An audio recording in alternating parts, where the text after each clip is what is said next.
Shinare ni Melody, tingnan mo. Selfless versus selfish. Pag naintindihan natin being selfish is not bad.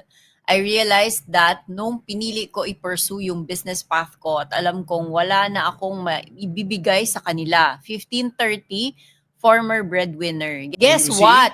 Natuto Yun silang yun mag-earn on their own. Mas nag-grow ako as a person. Plus, masarap magbigay ngayon. Yun. Yun eh. Tinanggal mo yung life source nila. Maghanap yan ng way to survive. Ang ganda niya na, guess what? Panalo. Natuto sila Ang mag-earn daming ganyan. on their own. Tingnan mo? Alam mo, true. lahat ng magagaling na kumita at saka mga breadwinner, lahat yan walang inaasahan. Tinapon sa swimming pool, napilitan lumangoy. Oo, kumbaga, kasi pag mindset mo, I have to stand on my own, gagawa ka talaga ng paraan. Yep. Pero pag ang mindset mo, sandali lang, sasaluhin naman ako ng 3 tao, you will not do much because ang human nature mo, kampante na may magbibigay na 3.